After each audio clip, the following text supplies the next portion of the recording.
This movie is incredible. Thank you. So much sadness, so much sexy, so shocking. It scared me. I actually said no at first, and talked to a friend of mine and said, if it doesn't scare you, what's the point of doing it? I know. So I ran to it. Recently, actress Kelly Rowland revealed that she's set to collaborate with Tyler Perry on a new movie. While this news has certainly piqued the interest of her fans, it's also sparked some concern among those who worry about the potential consequences of Rowland's decision.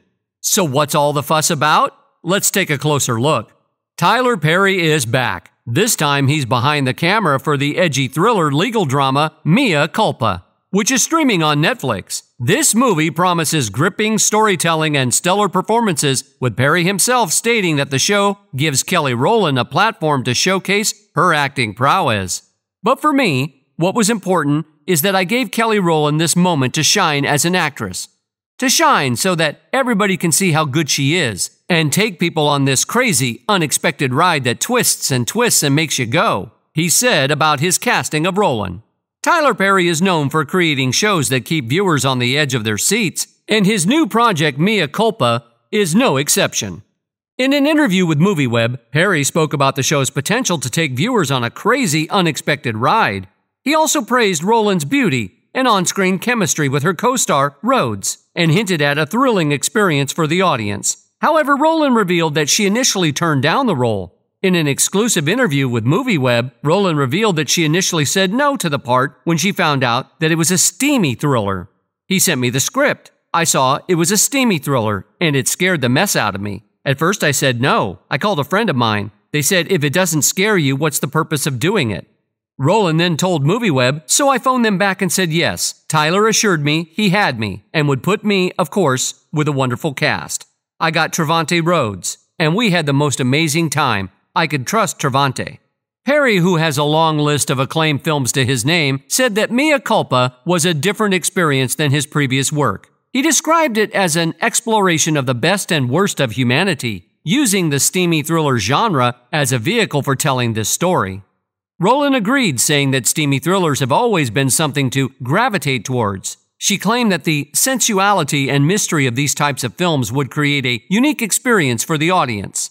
Working with Rowland on Mea Culpa was an invigorating experience for Perry. He also said in an interview with Tutum that he had never had an experience where I was working with someone who had so many great ideas to bring to the table. As a producer, she is fantastic. Rowland felt the same way about Perry, telling Tutum that the director was always open to exploring her creative ideas. It was just so easy to work with him, and if there was ever any moment where he was uncertain about something, he would say, well, let's discuss it, and then let's try it. But despite Rowland's enthusiasm for working with Perry, there's been some drama brewing among her fans. The rumor mill is spinning with gossip about Perry's wild antics with some of the actors he's worked with.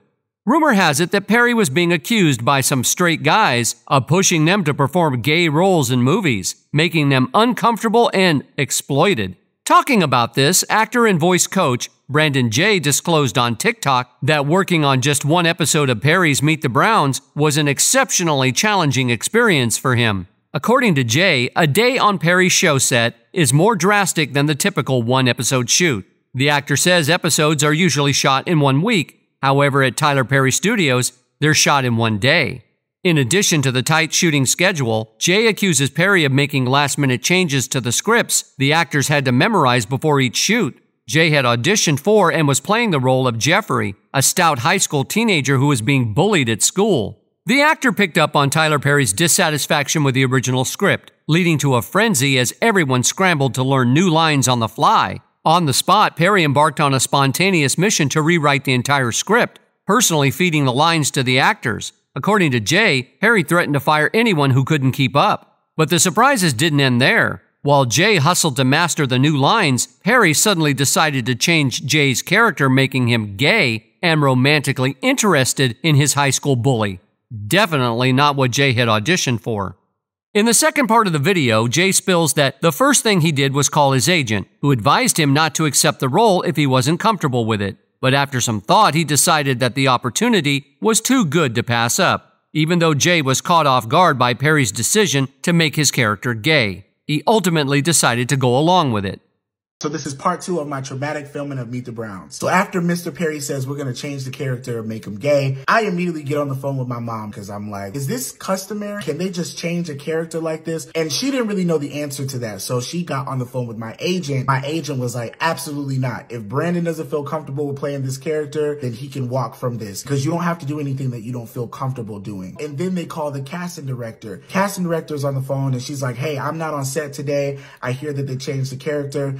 Do you want to walk away from this project? Yes or no? At this point, I'm extremely overwhelmed. I really don't know what I want to do. I had waited years and years to work with Tyler Perry. It was the biggest dream that I had at the time. I want to tell this story. I want to play this character.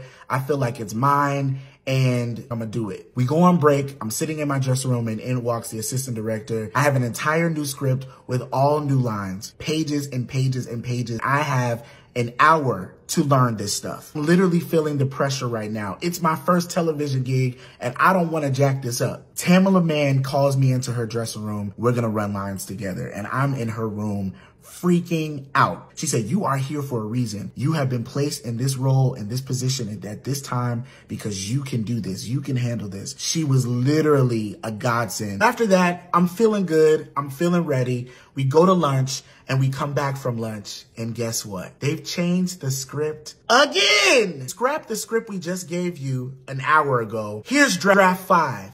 But wait, there's more to the victims of Perry, and one of them is Christian Keys. On December 16, 2023, Keys uploaded a video to Instagram in which he delved into the details of his Hollywood experience and particularly singled out one powerful man for his persistent bad behavior. He says the man tried to climb in bed with him and offered him $100,000 to strip.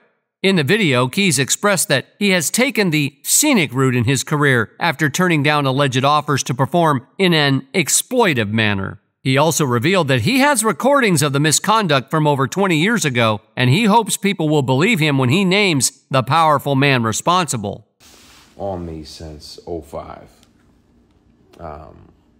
Whether it's a keychain recorder.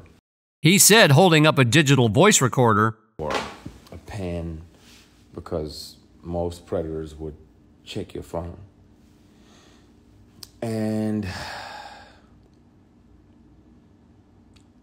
once the harassment started, I was like, well, I got to protect me because I'm saying no, and I don't want this person, as powerful as they are, to try to get in the way of my work. While the Detroit native didn't share any specific details about who had harassed him over the years, he promised to reveal the truth soon. Say everything, and my brother was like, nah, not yet. I want to tell it on the mountain, over the hills, and everywhere.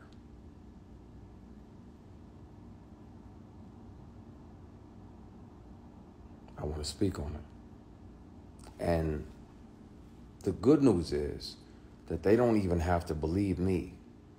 Hopefully they would, but even if they don't, they can hear this person. Since harassment started, I've carried many recorder devices on me, keychains.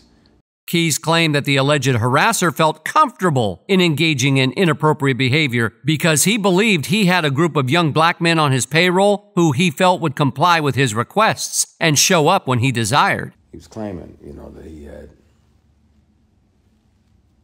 multiple young black men on the payroll and they just had to show up when he requested them to be there. After hearing Keys' description of his experience, fans on social media began to speculate that Tyler Perry may be the individual in question. For context, Keys got his big break while working with Perry on several stage plays. The two went on to work together on several projects beginning in 2005, when Keys claimed the harassment began. Not only that, but Perry is also the executive producer of All the Queen's Men, a series that Keys both stars in and created. Anyway, when he is not assigning straight men to gay roles, Tyler Perry has a knack for blackballing actors who do not cooperate with him.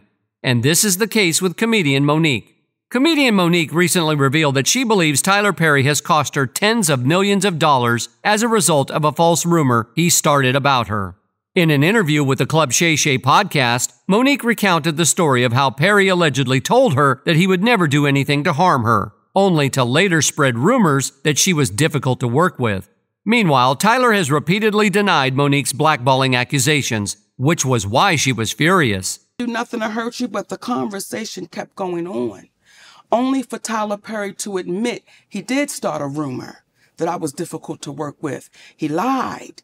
Only for Tyler Perry to admit I was wrong and when my movie Boo come out. The tension between Monique and Tyler Perry began in 2009 when she starred in the critically acclaimed film Precious.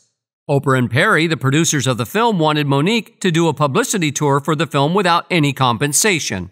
Monique was not happy with this arrangement, as it was not part of her original contract, and she felt she had already been underpaid for the role with the $50,000 she was paid.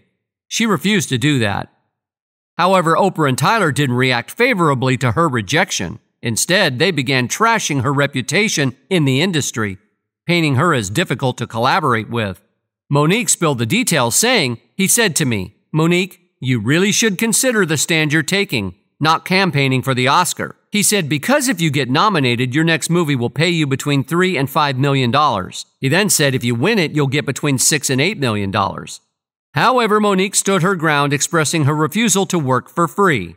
I said to Tyler Perry in that meeting, "Listen, baby, I don't care where the money comes from. You can give me the money to go overseas to promote this movie," she said.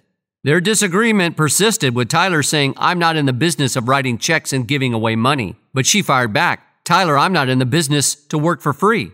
Now, with the way Tyler Perry deals with actors he works with, from blackballing Monique to getting the male actors into roles they aren't comfortable with, there is a lot of concern among Kelly Rowland's fans for the actress. But at the end of the day, these are still rumors.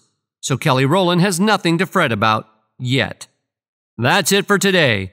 What's your opinion on this video? Let us know in the comment section.